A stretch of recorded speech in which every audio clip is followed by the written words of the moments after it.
Olha, vamos lá continuar com o gajo mais atrofiado do que eu.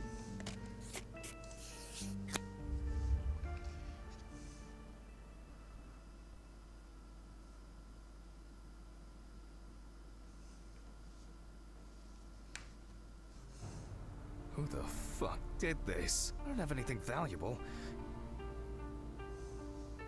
Money. They must have stolen the money.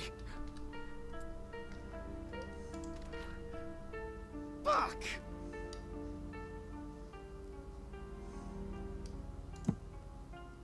Great. That's all I need. What if it was Red Pete?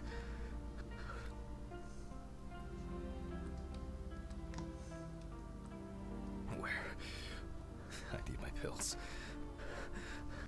I can't get my thoughts together.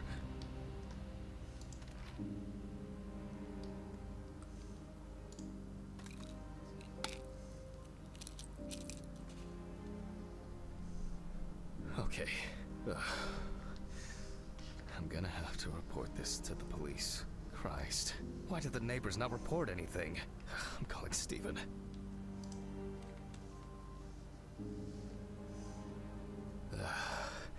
Steven?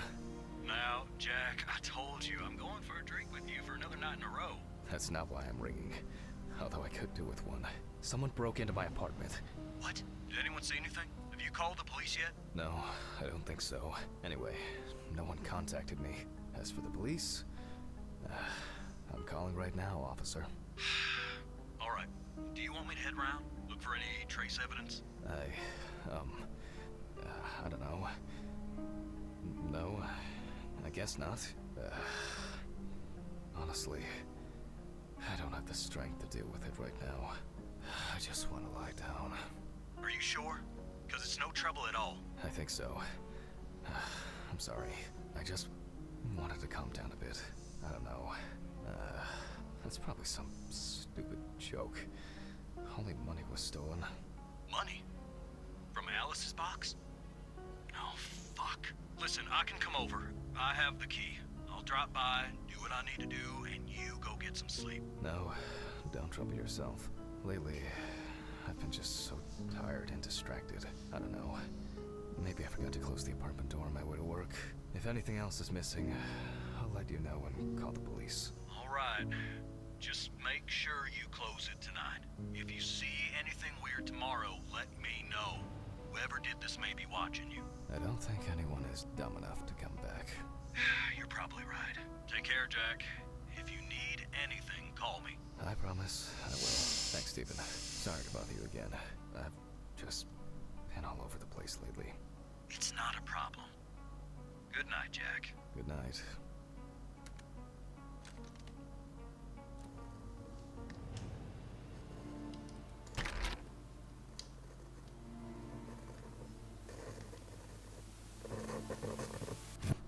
What? I guess I should clean this shit up. Where to start?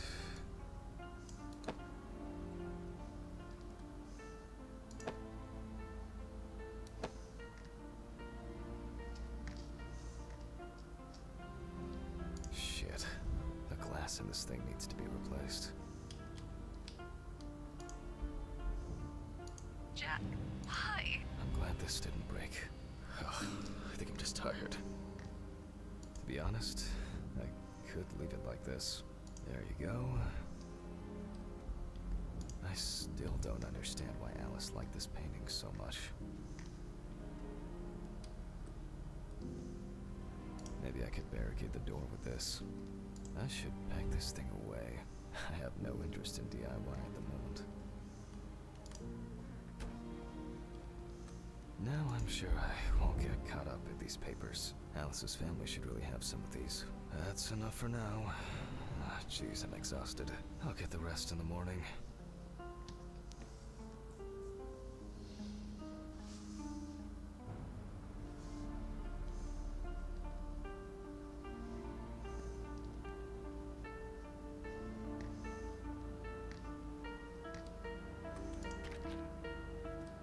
Oh yeah, I should take my pills. O armário estava tombado.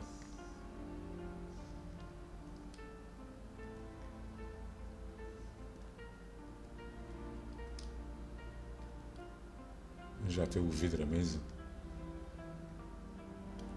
Ok.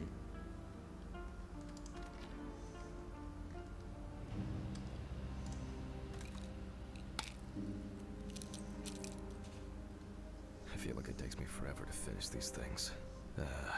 That's enough. It will never look clean. I need to quickly change and finish getting ready.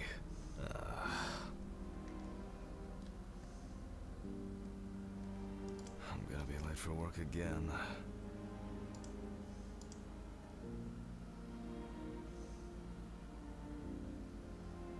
Got my keys, got my files. Check. Time to go. Remember to close the door properly, Jack. I'll ask the neighbors tomorrow if they saw anything suspicious.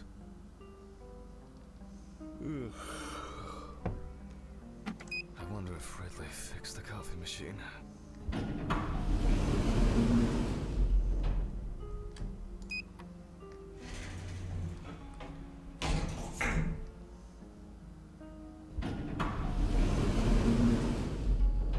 Huh?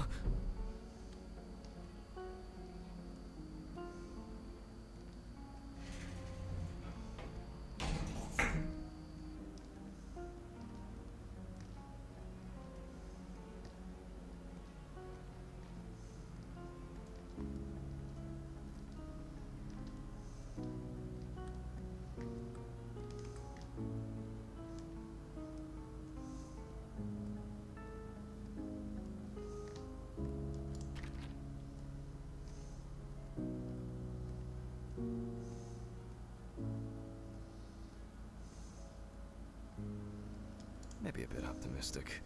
I'd better grab a coffee on the way.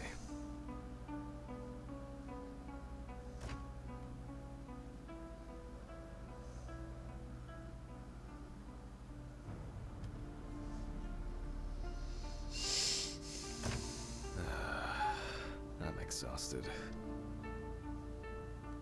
I wonder who Stephen brought in today.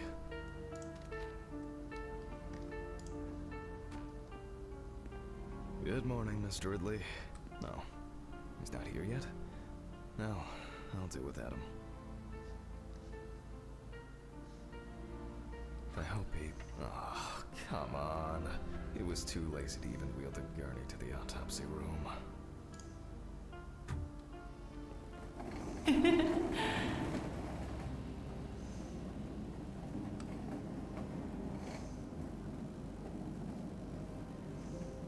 Almost there. Now for the tough part. The body needs to be moved. Where's Ridley when you need him? Alright. I just need some gloves and my apron. Then I can get to work.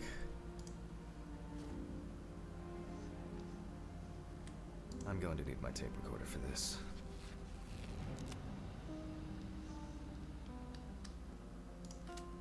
Autopsy dated November 22nd, 1991.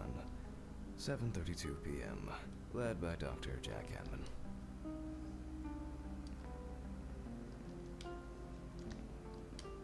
I begin by verifying the identity of the Jane Doe. It's most likely Harper Lloyd, age 35, found in a well-owned house by her neighbors Leonard and Dorothy Chelsea. Reported missing for a week. Está bonito. Firefighters found the body after the Chelsea family began complaining that their tap water tasted strange, and at one point had begun to smell and turn a dark color. Está bonito. It is also known that the deceased was diagnosed with affective bipolar disorder. Harper was placed on drug therapy, which she dropped out of fairly regularly. During her treatment, she was under the care of her common-law partner, Richard Benson, professional truck driver. The last last person who had contact with the deceased was her partner. Harper's last message read as follows: "I'm gonna take a shit in their stupid well. Then we'll see who has the last laugh." Nice one. Police records also show that Mrs. Lloyd was in constant conflict with her neighbors. The constant parties and subsequent brawls made living in the area nearly impossible, especially when Lloyd's partner wasn't around. I proceed to open the bag and check the state of decomposition of the corpse. The most important task in forensic identification of a drowned person is to distinguish whether the death occurred before or after entering the water.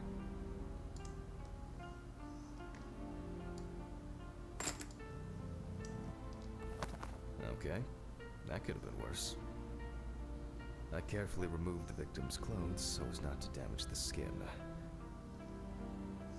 The deceased was found fully clothed. One shoe is missing.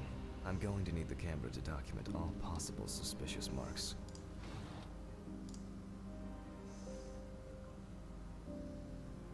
Definitely the first thing that stands out is the very advanced post-mortem gigantism.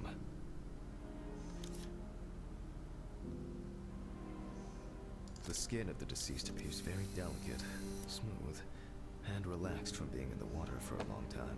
The whole body is extremely pale.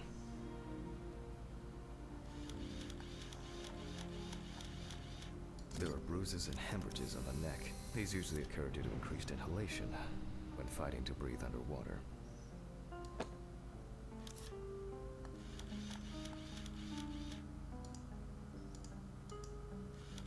Post-mortem markings are seen on the underside of the body, that is, on the back, thighs, and calves of the deceased.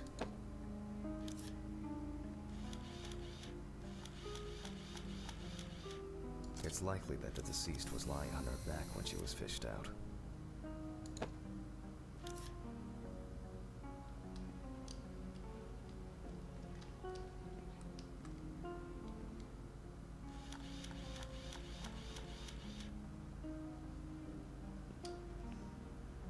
There are some obvious scratches on the skin.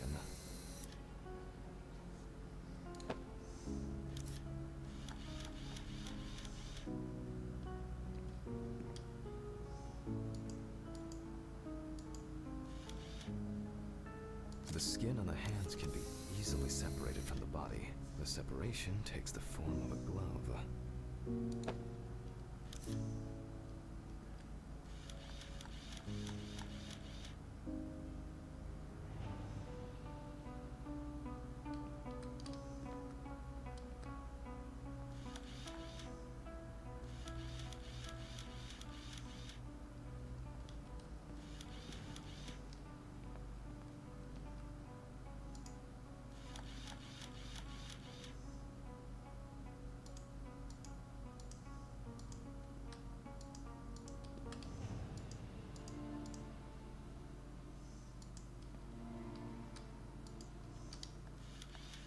The so-called washerwoman's skin on the feet.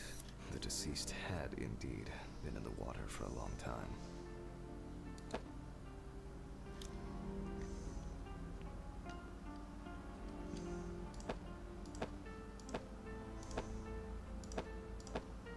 So, after the preliminary exam, it's time to take a closer look at this.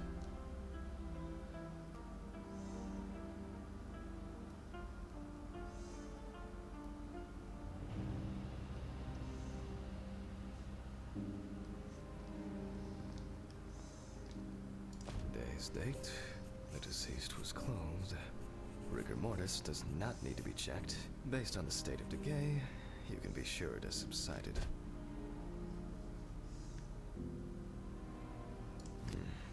Where to start? We see thick white foam in the mouth of the deceased, resulting from pulmonary edema. Foam is a characteristic in deaths due to drowning.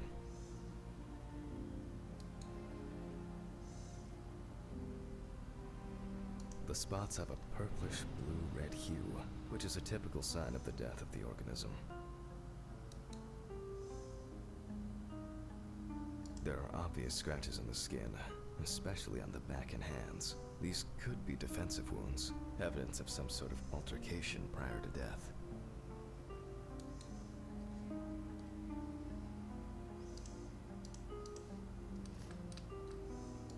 obvious signs of struggle, the skin on the hands would have easily peeled away from the flesh. Some of the fingers have already lost their nails.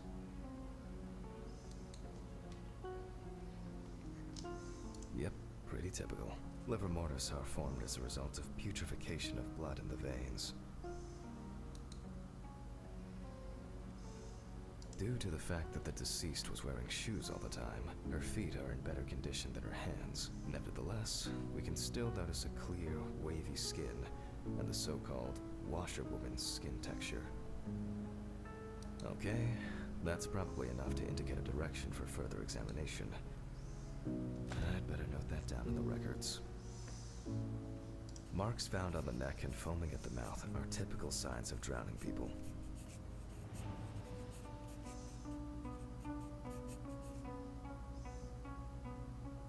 Those abrasions appear relatively fresh. No healing or scarring is visible. Hands heavily wrinkled from submersion in water, typical washerwoman's skin.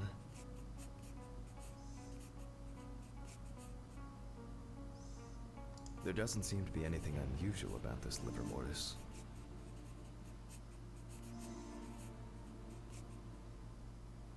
Diffuse spots are caused by blood rotting in the veins.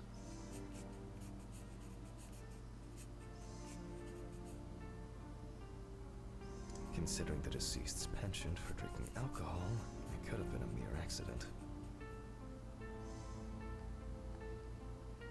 In this case, the question is, was drowning an accident or of suicidal intent? Maybe it's just abrasion, or maybe the result of a fight and being pushed into a well.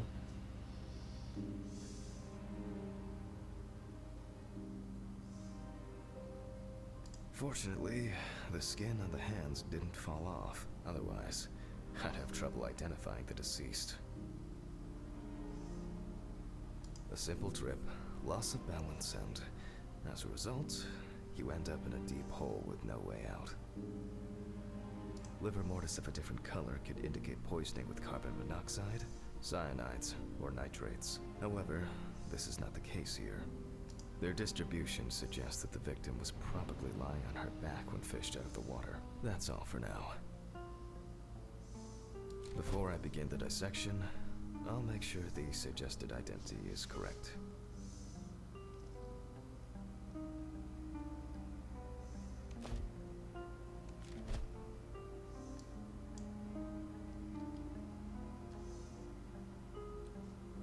The suitcase with the fingerprint equipment should be around here somewhere.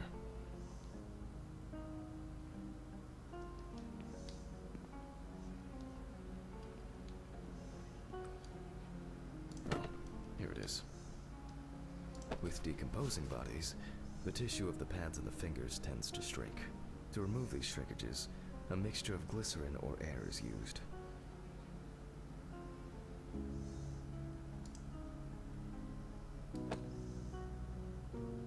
If the body of the deceased is well preserved, fingerprinting is similar to that of a living person. The fingerprint sheet should always be checked. Slipping fingers, too much or too little ink, or inaccurate hand position can make fingerprints illegible.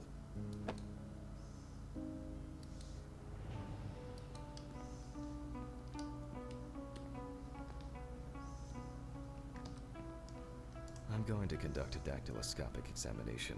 If in fact the deceased is in the police database, I will find her. Glycerin is injected successively between the nail and the skin of each finger. The substance then enters the fingertip, removing shrinkage and wrinkles.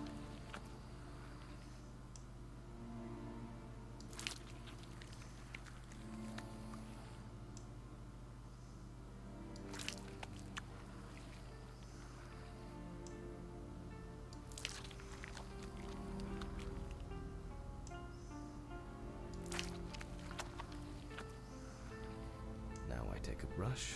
Only when the skin is taut and elastic can you use ink.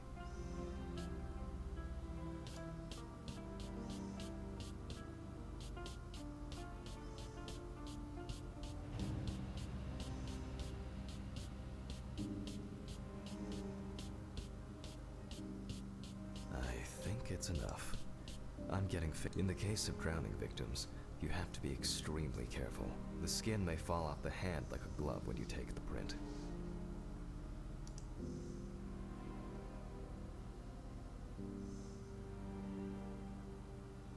I'll use the fax machine to add the print into the system.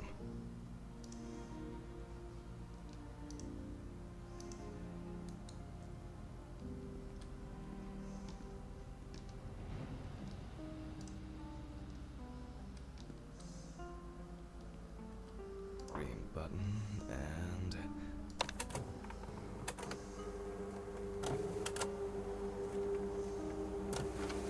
once the data uploads, I'll run the prints against the police database on the computer. Great.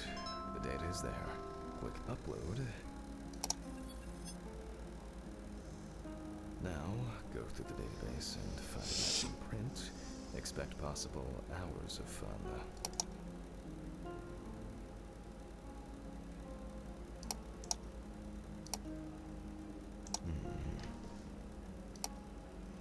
One more. Analyze button.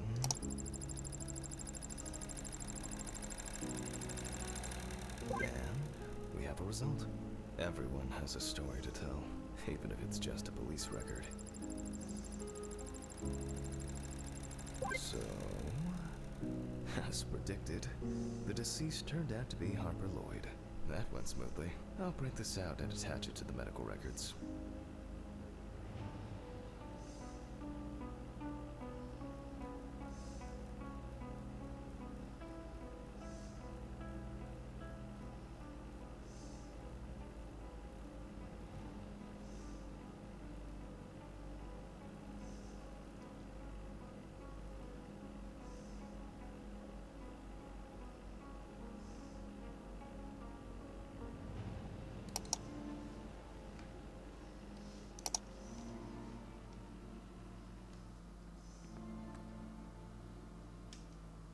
Great. Now I can go back to my inspection.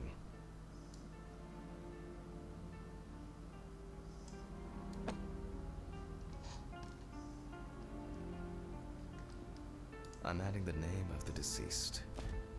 I'll start the internal examination by taking fluid from the victim's brain.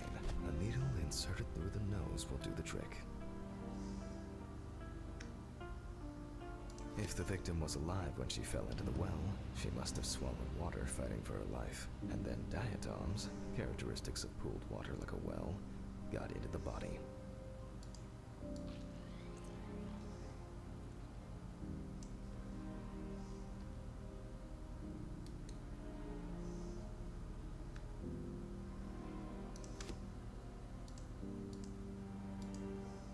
In the meantime, I'll check the sample under the microscope.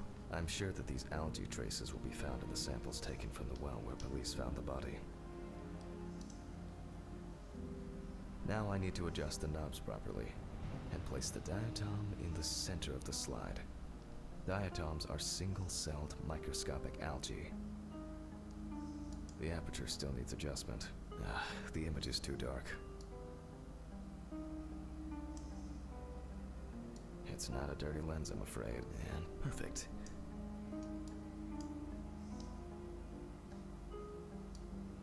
Oh, I'm finally starting to see something here. Nah, too much light. Oh, I'm finally starting to see something here.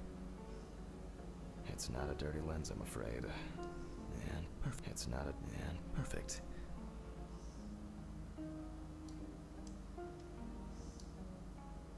I won't even notice an army of diatoms from this distance. Great. This way I'll see if I'm dealing with a large concentration of these algae.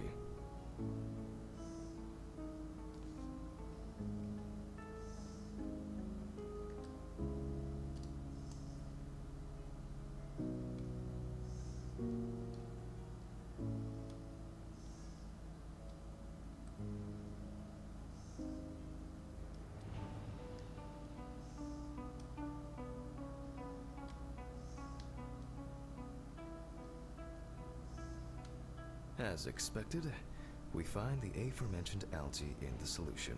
Their upper part, epitheca, which overlaps the lower, hypotheca, is clearly visible. The presence of diatoms in the brain samples taken indicate that the deceased was certainly alive when she fell into the water and was possibly conscious.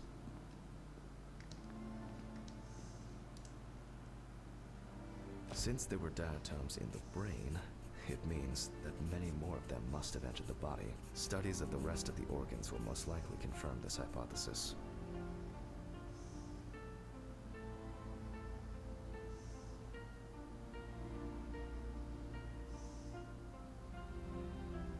I can finally get to the practical part. I must be extra careful because the skin of the deceased is very stretched. I wouldn't want an explosion here.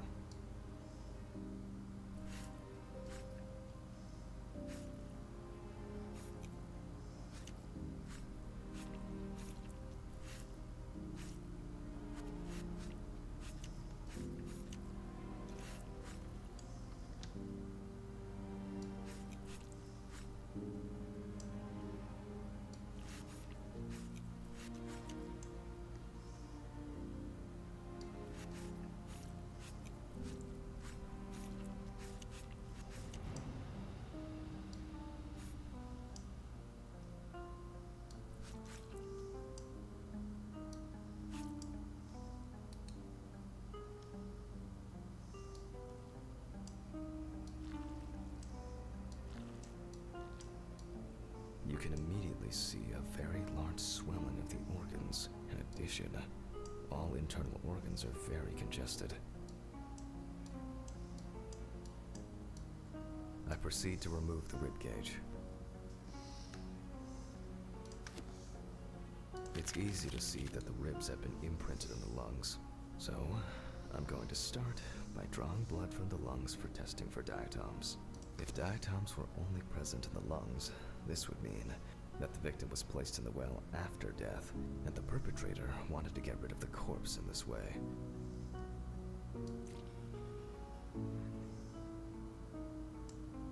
Now, I remove the lungs and proceed to their examination. Taking the lungs in my hand, I feel that the tissues have lost their elasticity, which is the result of water emphysema. In addition, there is significant swelling of the organs, and as a result, we have a nice imprint of the ribs. The emphysema itself, it's clear how far it's progressed, which is characteristic of drowning.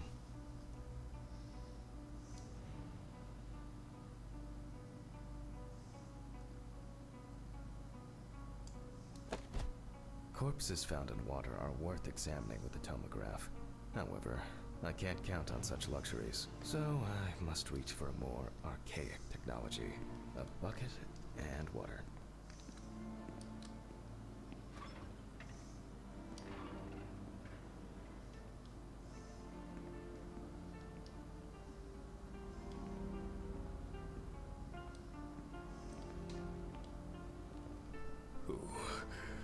I hope no one dipped a mop in it.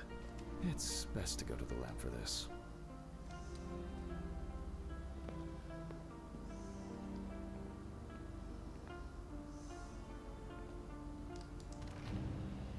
Historically, the lung float test is used to detect infanticide.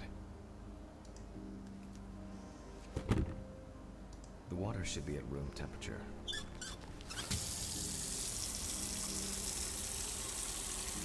That's enough. To test for this, I have to place the lungs in a container of water. This checks if there is air in the lungs. And speaking of lungs, everything is ready to bring them here.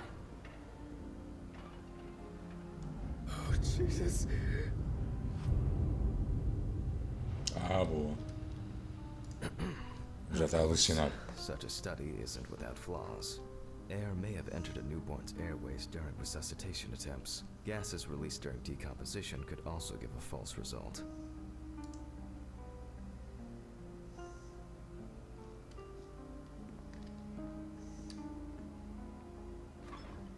In this case, however, it's about something else, namely, the amount of fluid in the lungs.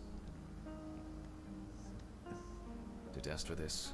I have to place the lungs in a container of water and wait to see if they fall or if they will float on the surface.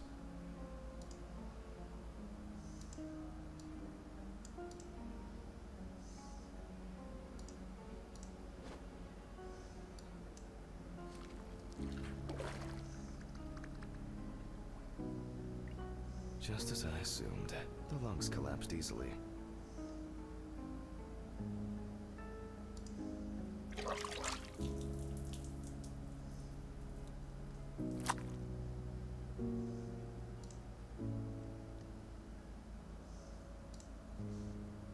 Fluid could have entered the lungs during panic attempts to catch breath underwater, but it could also be the result of bacterial infections or cancer, so further investigation is needed. I move on to dissecting the lungs of the deceased. You can hear the distinct, very unpleasant crackling of the tissues being cut through.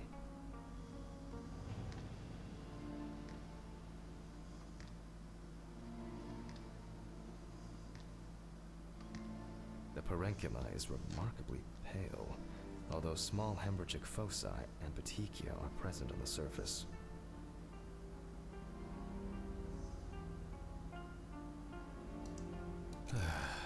All right. Now, I will check the collected fluid under a microscope. If we find 20 diatoms on the slide, it can be considered drowning, and our result is not false positive due to possible contaminations. Let's see. Although I expect we'll find them easily, the aperture still needs adjustment. The image is too dark. Oh, I'm finally starting to see something here. It's not a dirty lens, I'm afraid. And perfect. I won't even notice an army of diatoms from this distance. Great. This way I'll see if I'm dealing with a large concentration of these algae.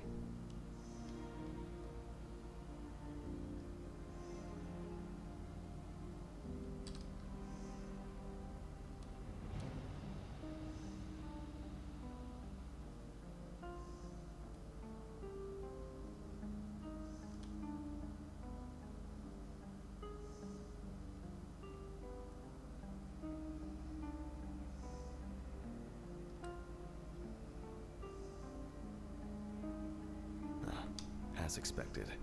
In solution, the diatoms are clearly visible. There are smaller and larger clusters of them. There will definitely be more than 20 of them.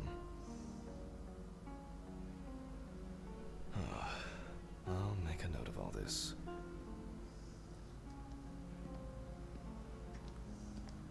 So far, this case looks pretty standard. It's clear from the beginning that it's drowning. Well, the procedure requires me to check everything anyway.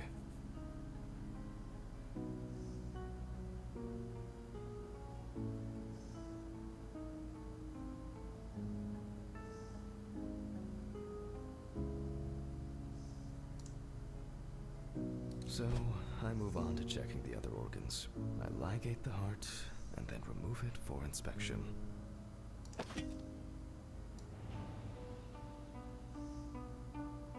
Strongly developed putrefactic hemolysis, the organ can be seen at first glance. Apart from that, no signs of a heart attack or other heart disease.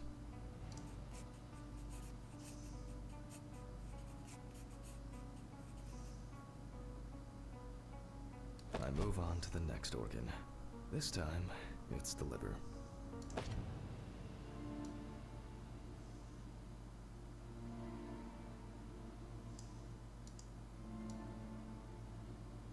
It's immediately apparent that the deceased didn't care for herself. Like most organs, her liver is enlarged and severely congested. The beginnings of cirrhosis are visible in some areas. I transfer the organ to a board and proceed to dissect.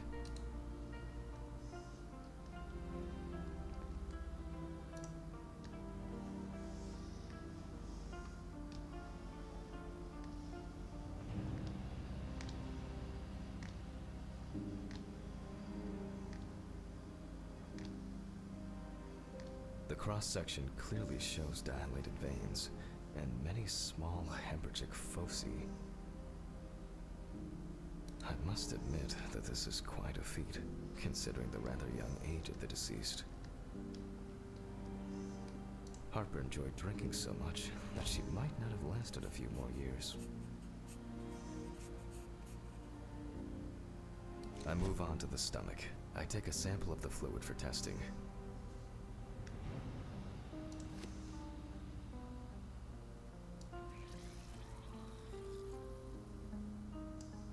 It looks very turbid.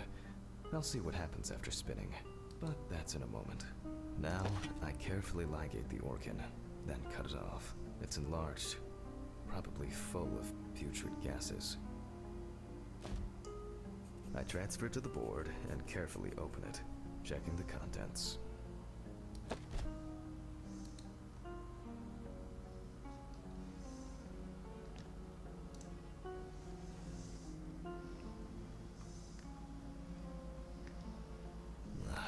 One thing you'd never get used to is how much this task smells.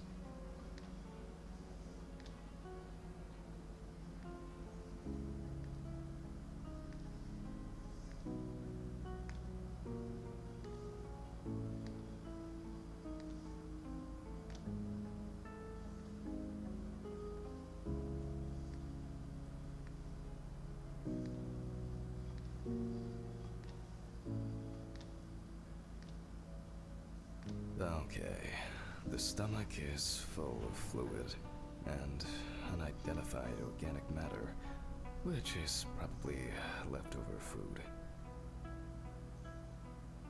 So let's check the diatoms. Again, but in a centrifuge for a change. The problem with examining drowned people is being able to show whether the death was due to drowning or whether something else contributed to the death. Cramp, heart attack, drugs, homicide, or some accident. Such an analysis requires viewing from different angles and a careful interpretation of the collected data, including those from the field. That's why it's so important to collect as many samples as possible. Unfortunately.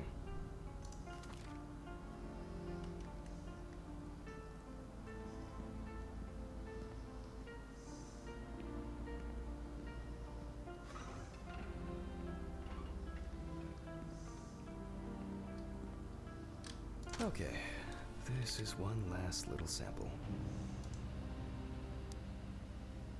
Now, set.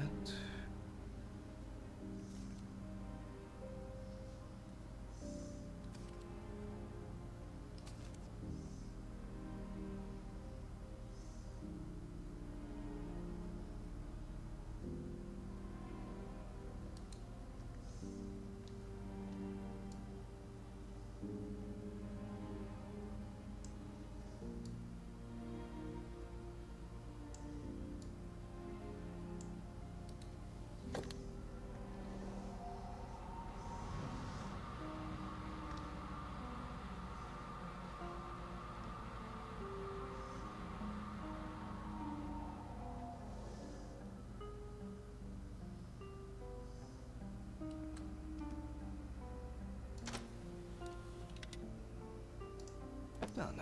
I'll run it directly into the chromatograph and run it against the data from the police. I'm certain the analysis will show similarities between the fluid and water in Chelsea's well.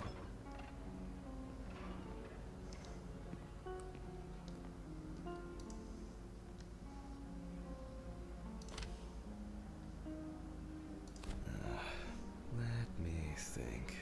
3 milliliters should be fine.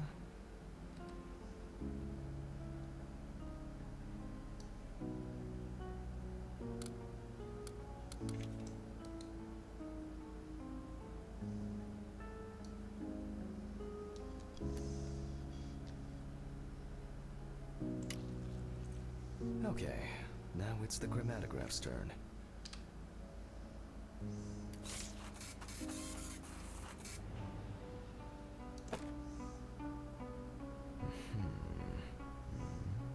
Yes, the water sample matches the one provided by the police. Well, the results are quite clear. I was hoping it would be a more interesting case.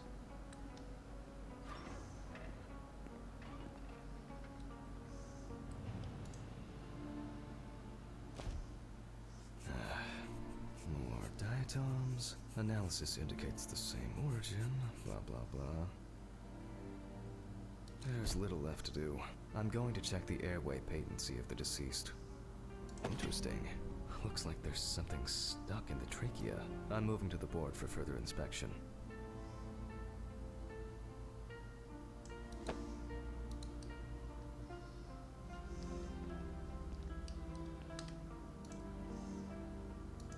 I dissect the trachea and open the organ.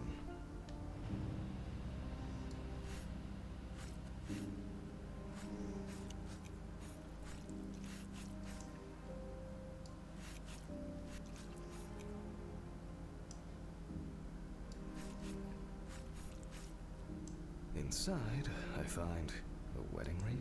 This is based on the size. I can say that it's a woman's wedding ring, quite standard from the outside. There's an engraving inside.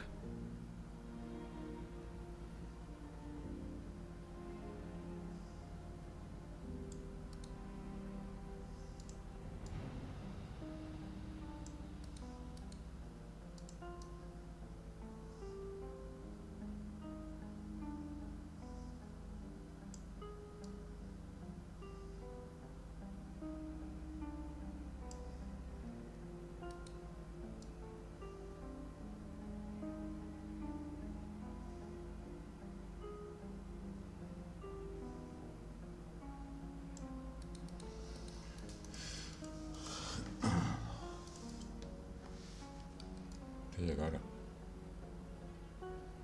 Já havia data.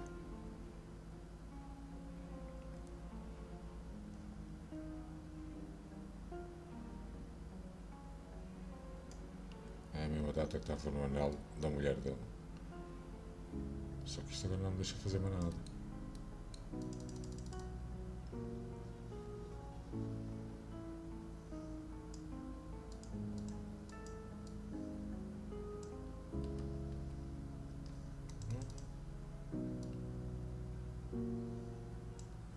What the fuck?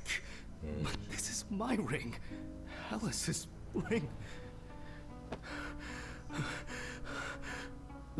But how did it, but this should be at home. I have it. At home. It's, I have to check this out. Where are my meds? Where the fuck are my meds? Oh, Jesus Christ! Hope these all make it go away. Todo lixado. I have to check the apartment. It can't be. Jesus Christ!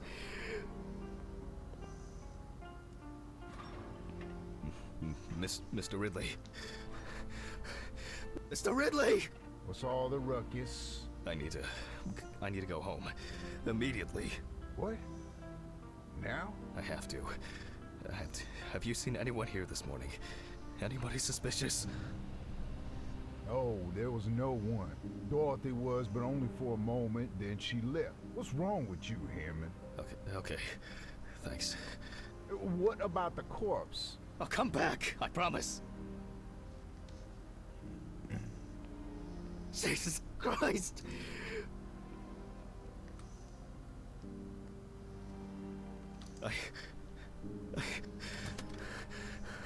Nem tirou as luvas nem nada. É só contaminação.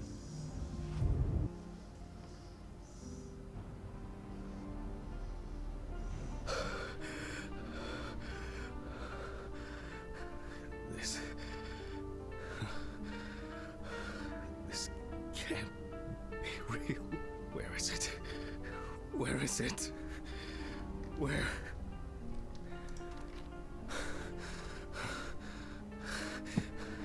Please,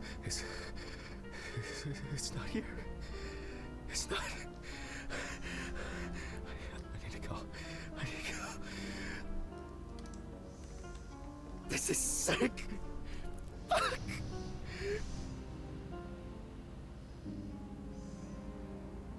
Come on, Stephen. Pick up the fucking phone!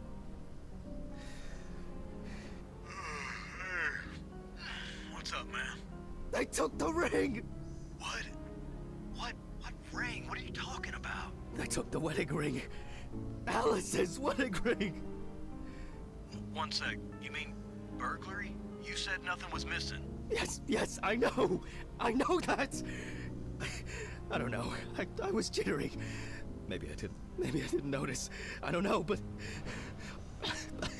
that's not the worst of it. Calm down, Jack. Breathe. What happened? I found it in the trachea of the deceased I was working on. Do you understand? I pulled it out of a dead woman's trachea! What? I don't know what's going on. You think Red Pete wants revenge? He's playing with me. Huh? I knew it. I knew it from the beginning this was going to happen. I didn't make it up! Jack, listen to me. Try to calm down. Don't leave the apartment. I'll be with you right away, okay? I'm on my way. What sane person would do something like that? How? And when? When the fuck? Fucking Ridley lets in whoever he likes as usual. What are you saying? Steve? Steven? Don't leave me, man. Come on. Fuck. Oh, God, what now? Okay, just calm down. Just calm down. Jesus. What's going on?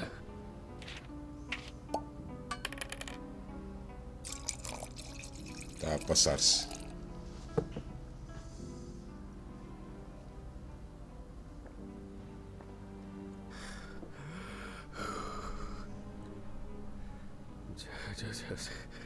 Just one sip more. Yep.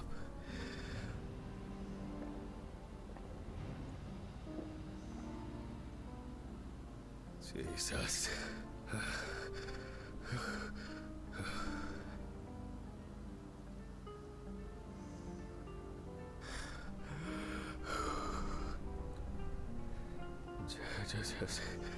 Just one sip more. Oh, God.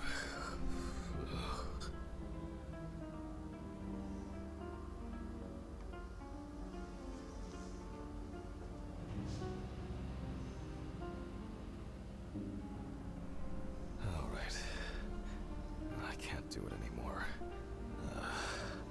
These reports will kill me one day. I'll have to finish it over the weekend.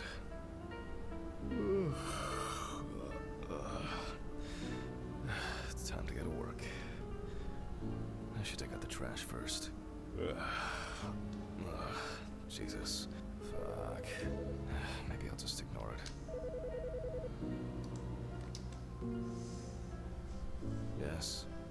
Hi, this is Charlotte. I guess I interrupted you again? Oh, hi. No, I just... I wrote reports in those last sections, and I was just about to leave for work. I always know when to call. Yeah, definitely. What's up? How are you? I'm good, thanks. What about you? Okay, nothing new. I had a few days off. Oh, that's nice. Then... Did you have a moment to look for something for me? Something for you? Well... the photo with the photo I asked you for? It hasn't come yet? Oh, sorry, but I said it a week ago. No, not yet. Maybe I'm too impatient. I'm sorry for rushing you. You have so much on your mind, I thought maybe you forgot. It's okay. No worries. With my pills, Pills. I almost forgot to take my pills. So you see... Yeah. I have to go now. Yes, sure. Let me know if you still haven't received the letter. Then I'll try... well, Maybe I'll find something else. Oh, really? Could you? That... It would be great if you could. Really? Yes. I know it means a lot to you. Well, I won't hold you any longer. Thanks. Bye. Bye. Take care. Bye. Damn. Did I mess up the address? How am I gonna get those pills? Maybe I should invite Charlotte to do something herself.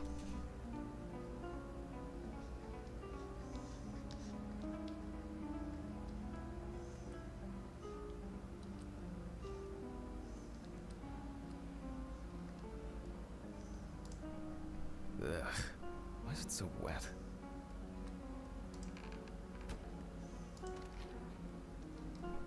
Ugh. I shouldn't be this tired.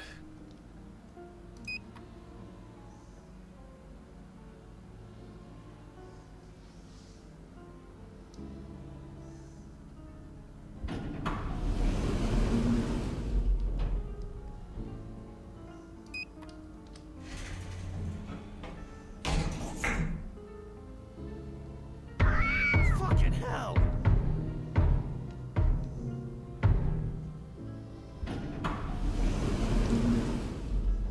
A mente prega, ele pode partir.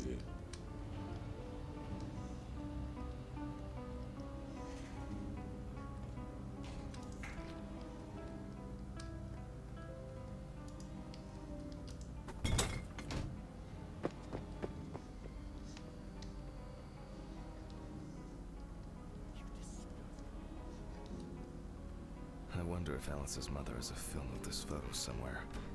I actually hadn't thought about it before.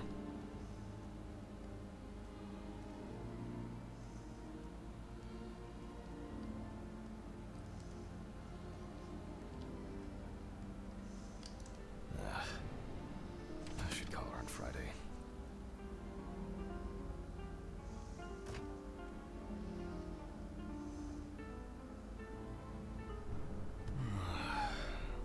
Oh, God. Why do I like sleeping so much? Huh? It's just me, Jack.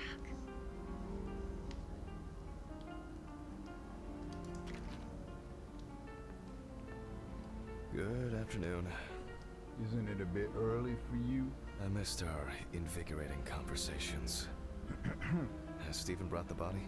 Yeah, the trolley's in the hall. Maybe wheeling it to the dissection room will be invigorating enough for you. I've missed how friendly and helpful you are. I think I'll get straight to work on this one. Focusing on something will do me some good.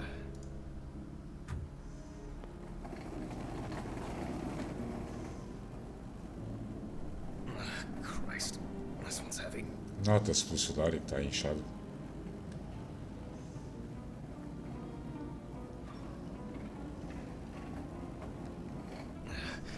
Hey, Mr. Ridley, I need help. I can't lift this bag myself.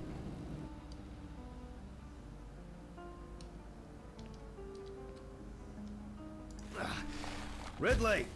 Ugh, wasn't easy, but at least I can start. A new package must have arrived. I guess Dorothy ordered it. I think I'll skip recording the video for the students today. They don't need to see me and the body. Ugh. And they'll still have the accompanying photos anyway. November 27th, 1991. 5:14 p.m. Conducted by Dr. Jack Hanman. Acho que a música era para estar parada.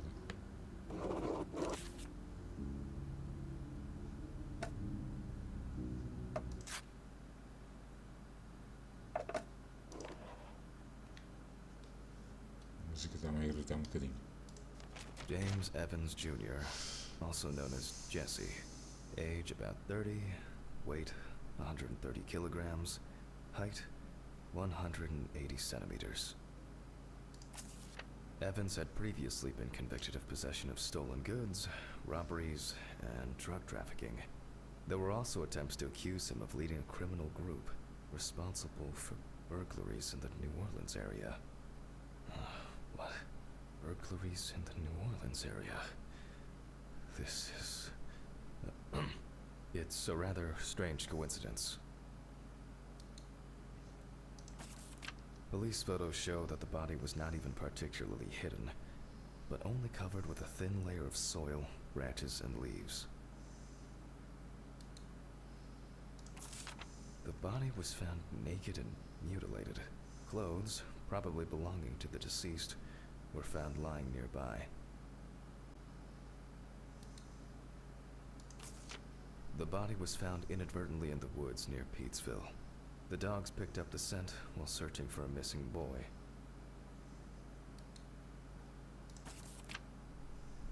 The deceased's father, James Evans Sr., is a local businessman. He was the one who reported the disappearance at the time. Sounds disturbing. I wonder what condition the body is in then.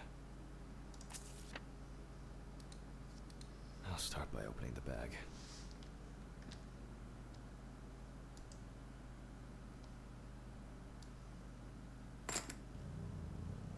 Oh, fuck. I didn't expect this level of mutilation. This is going to be a dirty job. I'll check through the bag the police left.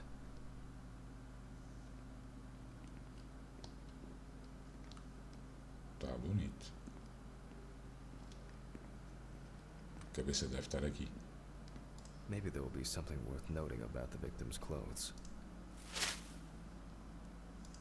Leather belt. You can plain cotton t-shirt. Classic jeans. Oh, dirty and torn. Certainly not my style. Traces of blood and plasma. It could have been used to stop or reduce bleeding. Is this?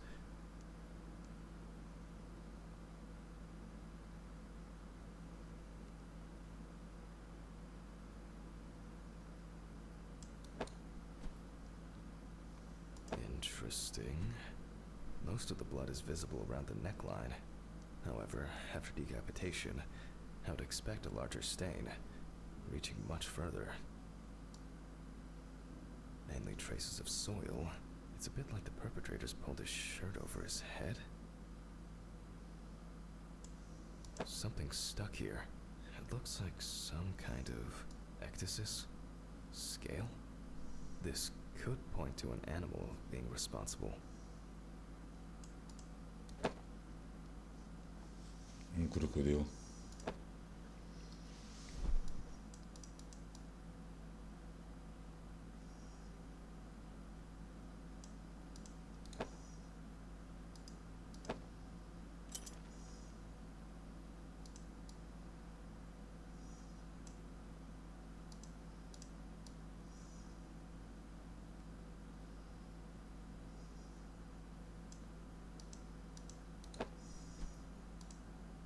The bloodstains don't appear to be related to any injuries on the body. The deceased must have been unclothed before he was injured. Traces of dirt mixed with blood and rubbed leaf litter. Evans must have been crawling, or was dragged along the ground. And here, another animal souvenir. It looks different than the previous one. The only thing I can tell from the clothes is that before his death, Evans had either put up quite a fight, or the attackers simply dragged him along the ground for a long distance. In turn, and this is certainly strange, the injuries themselves were inflicted only when he was naked. A lighter, engraved with the police insignia, stolen, or maybe purchased from a pawn shop. It looks somehow... it's probably a coincidence.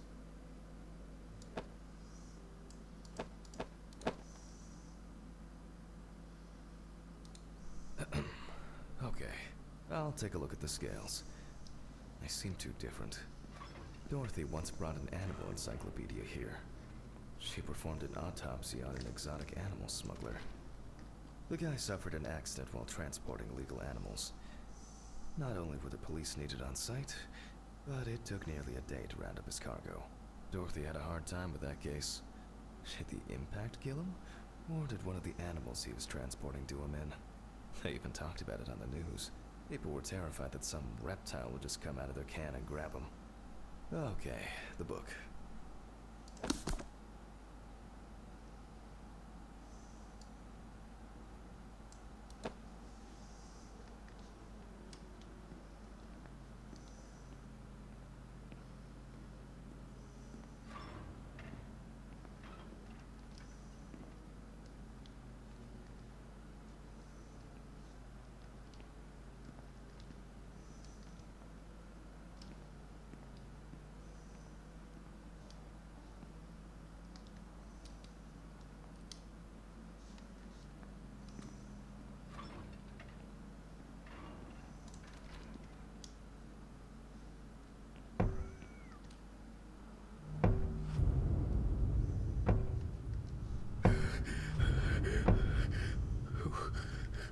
Who is this?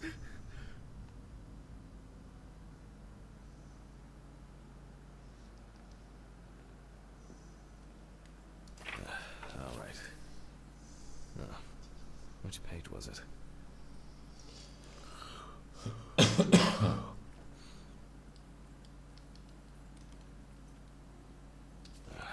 Local wildlife. I bet I'll find something here.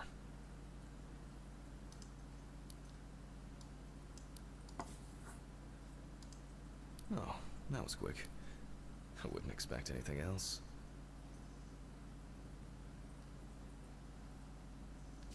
Not this area, but who knows?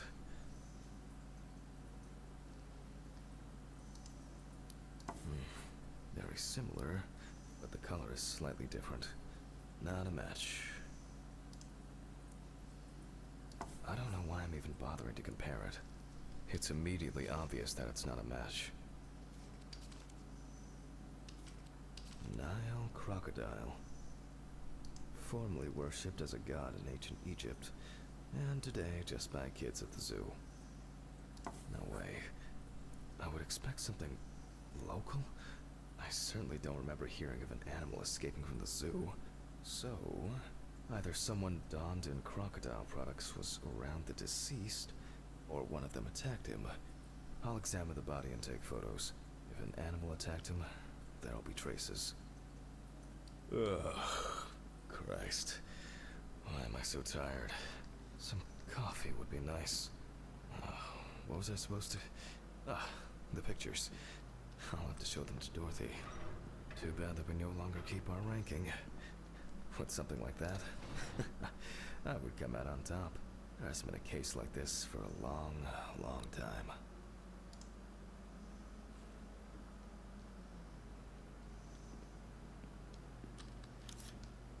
All right, I'll begin. The deceased skin is smooth and taut. This suggests an advanced stage of decomposition of the corpse.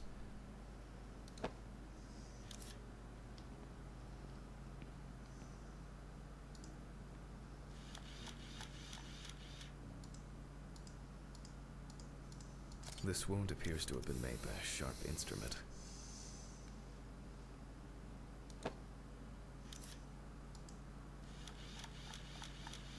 No head. That's not hard to miss.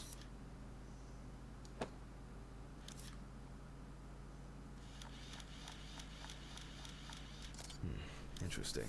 This needs to be investigated further.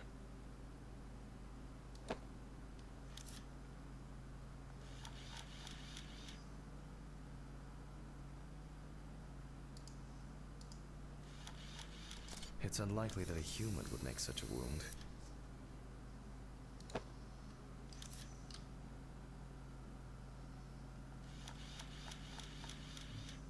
Nasty.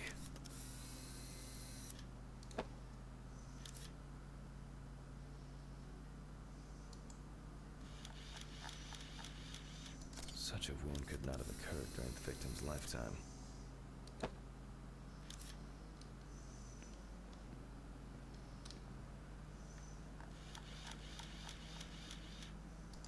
also clear traces of the deceased ankles being bound in some way.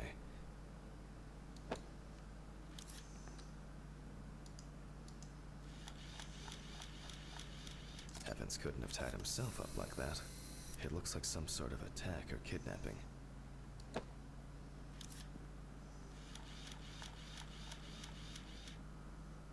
A dentada de bicho. Oh, and as expected, there's a bite.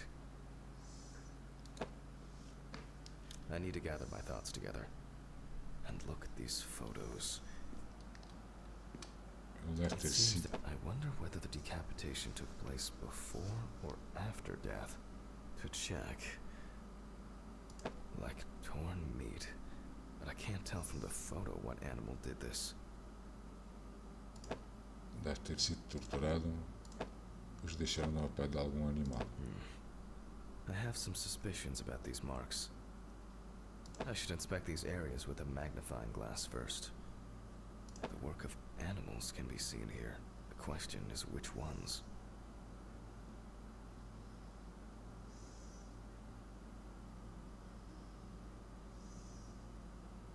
This looks very promising. The bite is clearly visible. It should be easy to compare it with the encyclopedia and identify the culprit. I just need to make it a little bigger. It'll be faster than physically measuring the bite. I hope I put it in right. I can never remember whether it was image up or image down. At university, I didn't have facilities like a fax machine. Ah, fantastic. Practically a one-to-one. Just some tracing paper, a pencil, and I can check these in the encyclopedia. Now, did I leave them in a drawer? Or maybe a box somewhere? Ugh. I don't remember if I left them out somewhere.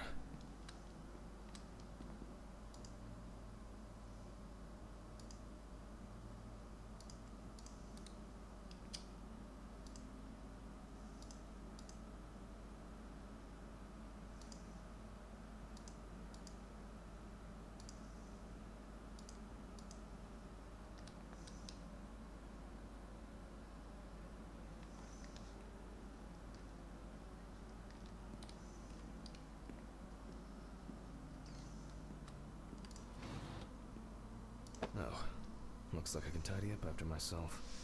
Sometimes.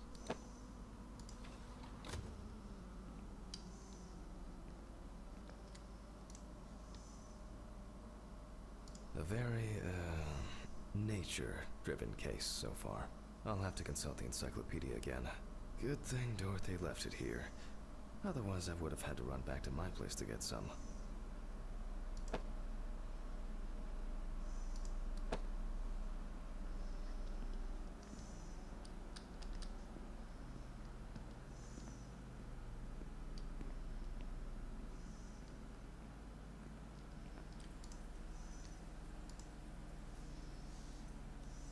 What kind is this?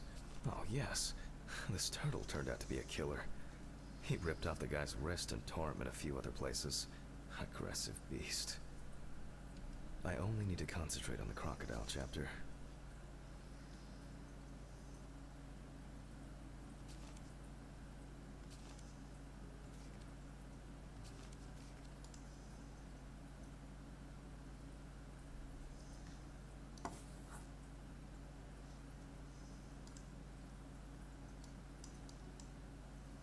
Então tá a folha. Evans was found in the woods by the river. There could be a nesting site nearby.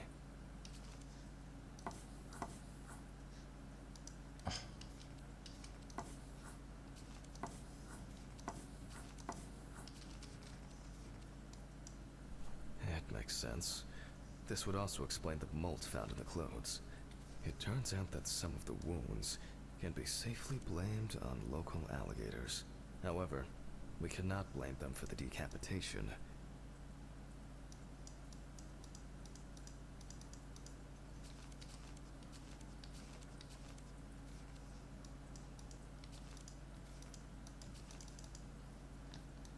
It's not these animals we should be afraid of here.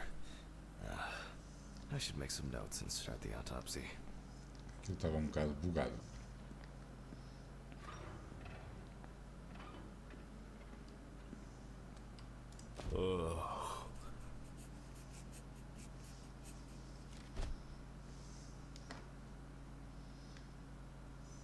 And look for other traces using a magnifying glass. It doesn't look good.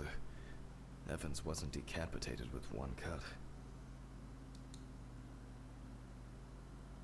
Several stab wounds of varying depth and circumference.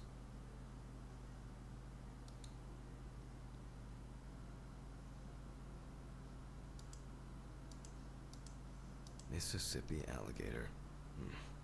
It's strange that an alligator would leave such a clear and smooth mark.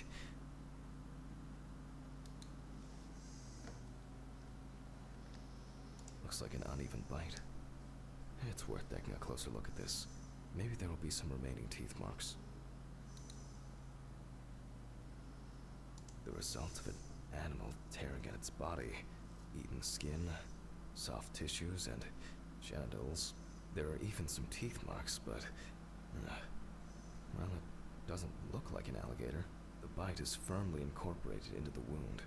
A photo alone won't help me here. I need to make a cast and compare it.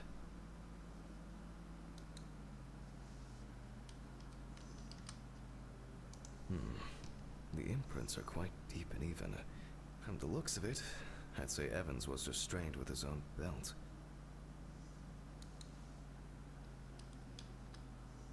Evans' right side must have been more attractive to the crocs and insects.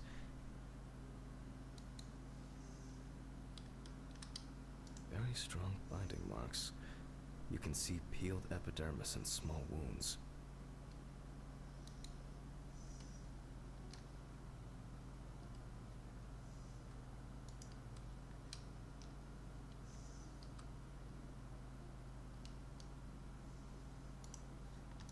It looks like the killer might have missed before they finally hit the neck. There's no end to playing zoologist today.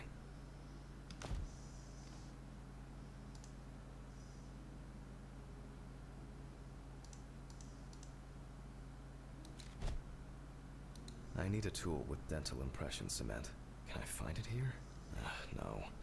It's probably lying somewhere around in the lab.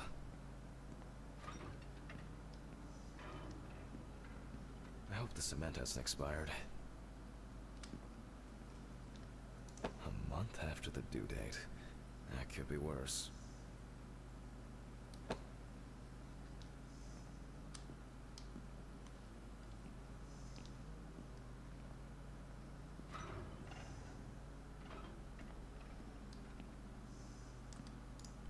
Now I need to cover the bite area. Wait until it hardens. I think it's ready. The cast looks quite contaminated from the other wounds in that area.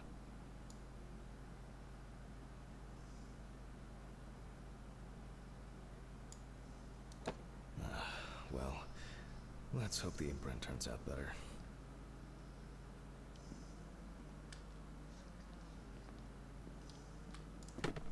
Brush, ink, and paper. Similar to taking fingerprints.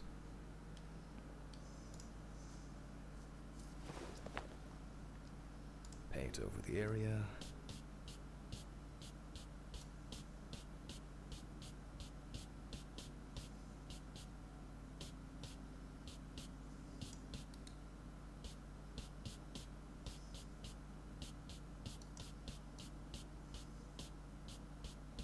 And put a piece of paper on it.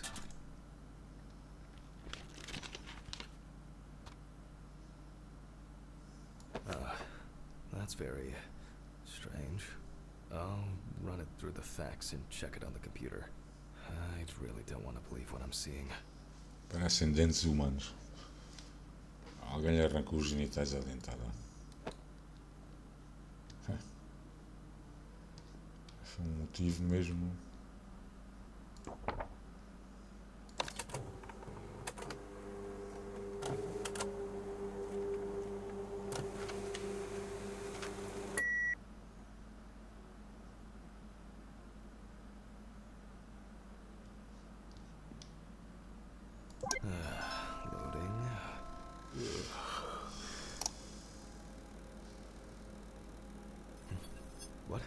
Wow. This is, well, this is quite unexpected. Human teeth. Oh, fuck. I need to tell this to Stephen.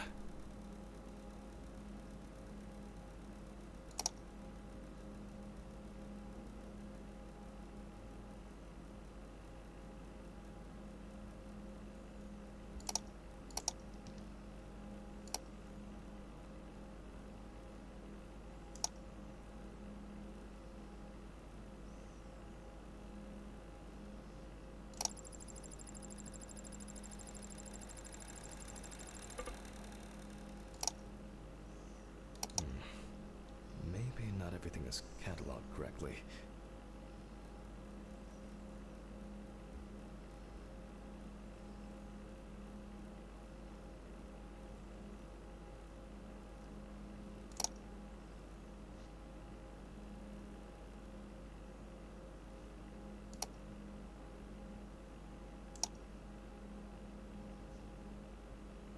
Loading. It'll probably take a while.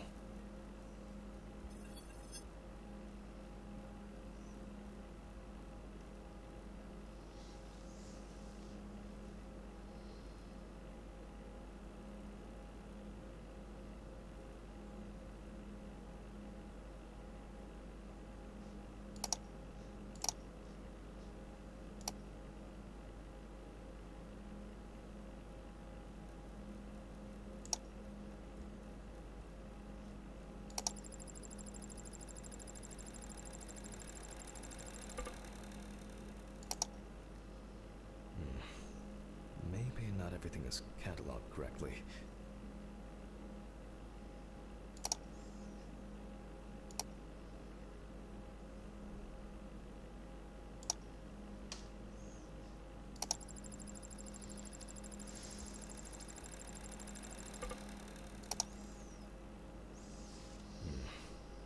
Maybe not everything is cataloged correctly.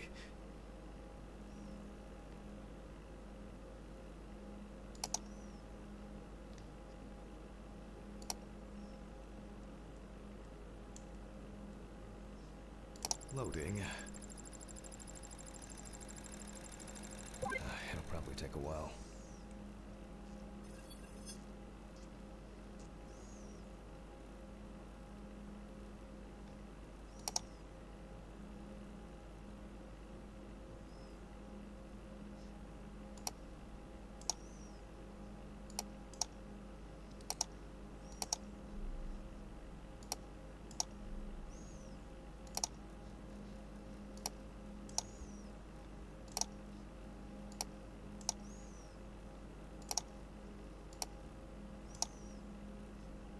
Loading.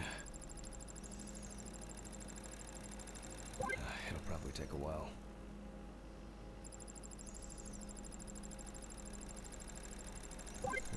Finally. What? The partial impression I have may match several people. Okay, this one is in prison, so he's out. Another in prison. No, here's someone with quite interesting tendencies. Oh, he's dead. It doesn't fit. This one doesn't either. I'm afraid this will remain a mystery. The killer's profile is getting more and more interesting.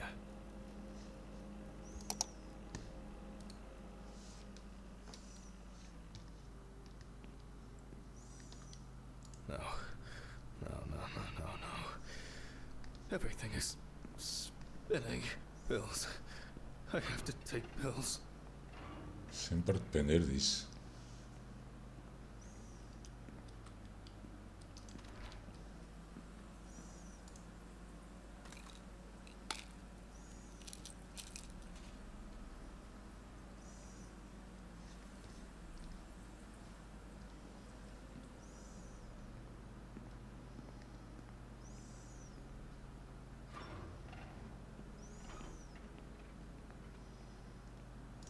I'm going back to the body.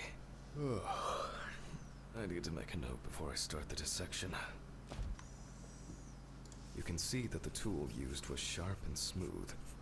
So, what if it was in the hands of an unskilled person? They look quite shallow. Someone must have inflicted these with some sort of primitive tool.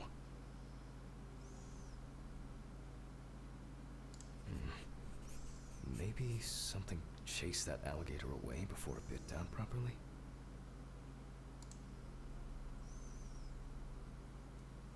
Torn tissue, lacerations, bite wounds.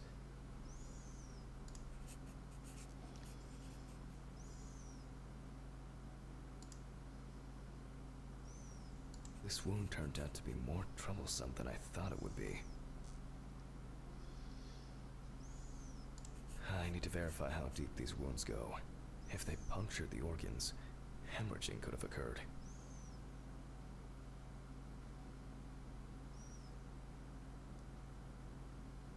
The abdominal and genital area are supplied with plenty of blood. If the penis was bitten off while he was alive, Evans could have bled to death. For obvious reasons, I record decapitation as the cause of death.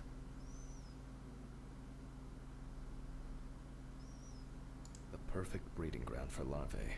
Fortunately, the deceased doesn't care about it, just like we do now. Alligators rarely kill humans. Due to the body fat of the deceased, I'm adding a heart attack to the list. Maybe Evans didn't live long enough to experience what happened to him. Man. I was hoping for an easier case.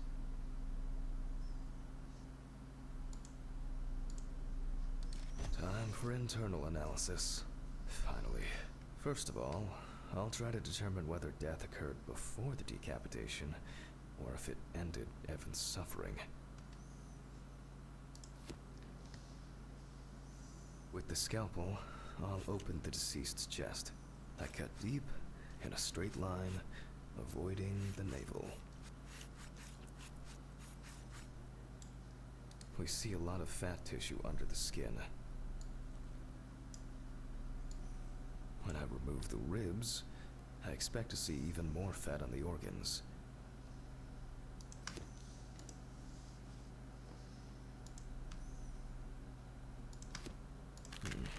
Correct. High levels of internal fat, organ size above average due to obesity. I move on to the lung analysis. The deceased smoked cigarettes, but more importantly, you can see that the lungs have clearly suffered severe trauma. The lung parenchyma is abnormal with diffuse hemorrhage.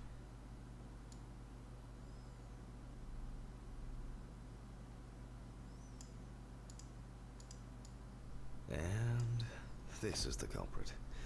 Well, it didn't look like the holes were that deep. Such hemorrhage could have been caused by hitting the chest with a blunt object, or a puncture directly affecting the organ. They appear to be of different depths. The cross-section is uneven. Open pneumothorax should be added to this. The deceased could have experienced extreme hypoxia, and, as a result, obstructive shock.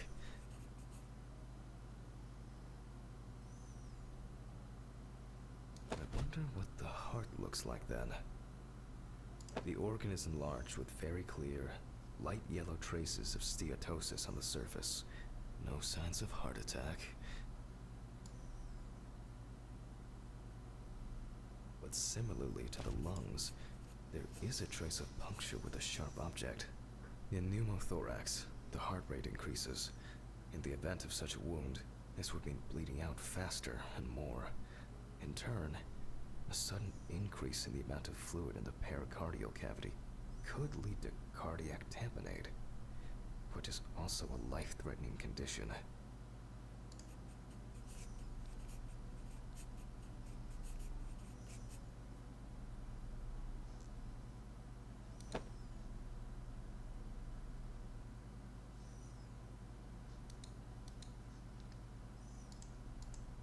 Evans, however, is remarkably clean, considering this turn of events.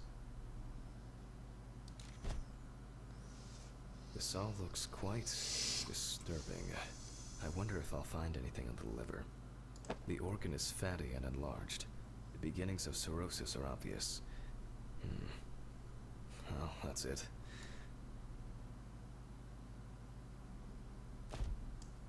This time, nothing to write home about.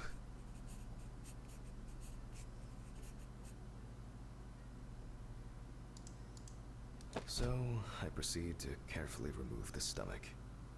Like most other organs, it is fatty and clearly enlarged, not to mention swollen, partially due to gases, but mainly due to the deceased's lifestyle. I take the organ to the cutting board. The outside is intact. I'm going to check the contents.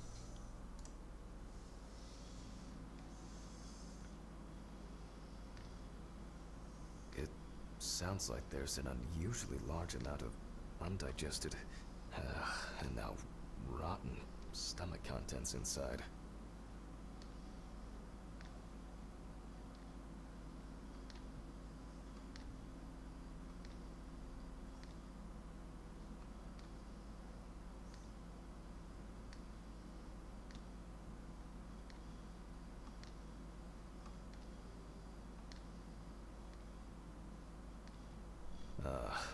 Blood. Evans had to swallow it due to his injuries, which means he was still alive when he was brutally wounded in the chest.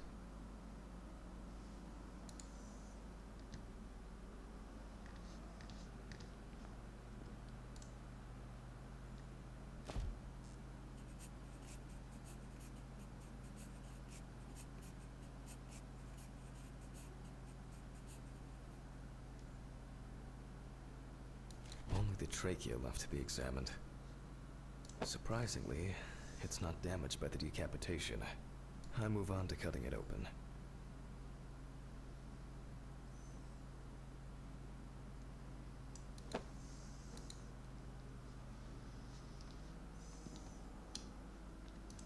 Okay, I carefully cut, and...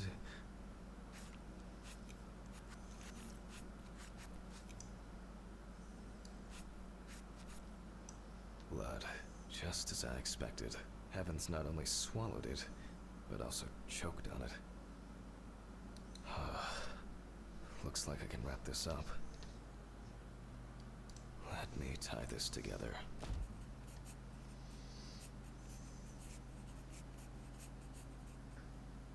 After he was abducted, stripped, and tied up, he was dealt several penetrating blows to the chest, then his head was cut off.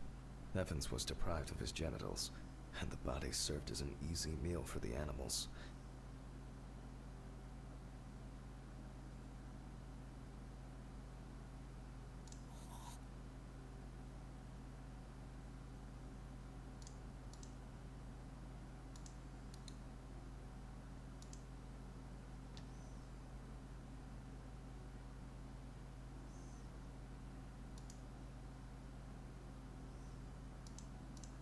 Even though there are a lot of injuries on the body that could cause death, it was the decapitation that ended Evan's life. The animal bites in the limbs occurred after death, so there's no reason to treat these as the cause of death. The damage to the lungs and heart must have led to severe hemorrhaging, so there's no doubt that Evans was choking in bloody convulsions. But it didn't last too long, which I conclude from the small amount of blood in the stomach and trachea.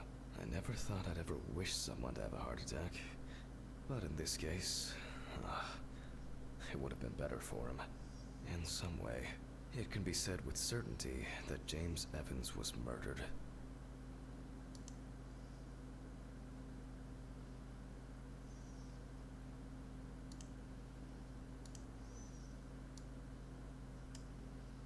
Oh well. I need to stitch this poor guy back up. It's really bothering me. Something's not right here. Because even now, the organs are relatively clean. The skin around wounds also, it's like, someone pumped it out? Christ. I don't know. It's kind of weird.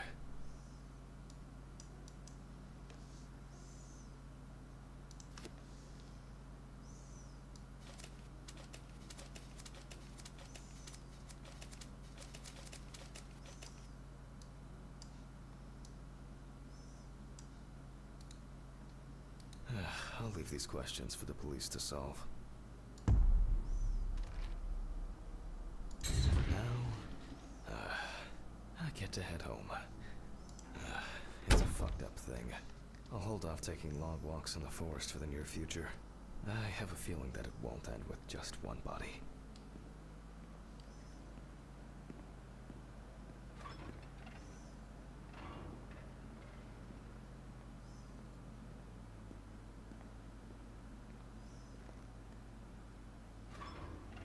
Good night, Mr. Ridley.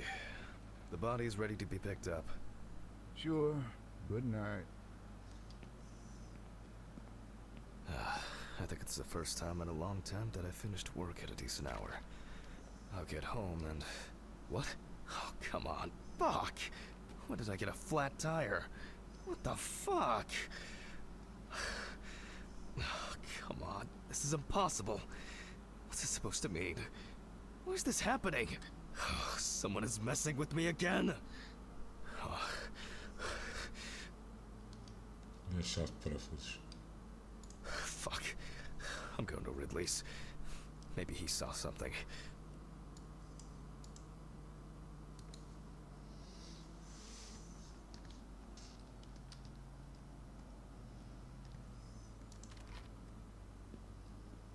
Ridley, do you know what happened to my car? Oh, what happened to your car? All the tires are fucking flat! Well, it happens. Don't you have a spare in the trunk? Spare ones in the trunk. No one carries 4 fucking extra tires. In the trunk! Jesus, Handman, calm down. I'll call you a taxi. Calm down? That's a bit of an exaggeration, don't you think? Have you seen anyone around here? Someone strange? Suspicious? Except you? No. Haha, funny. I don't find all these jokes amusing, you know. What jokes? Handman, what's wrong with you? It's just tires. Such things are not a coincidence. What's wrong with me? Things keep happening. Last week, and now this? Just go wait for the taxi, okay? Fresh air would do you good. Neither you nor I will do anything about it now. Neither you nor I will do anything? What have you been doing all day? Surely something like this can't just be overlooked. Maybe you should go outside and cool down. I'm calling a taxi. Cool down.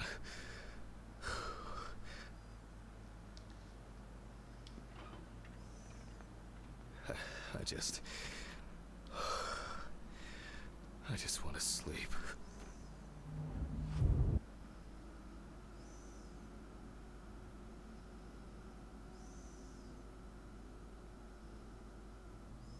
It would be easier just to move in and live here. I doubt I'll get reimbursed for the cab. E nós vamos ficar por aqui. Até amanhã.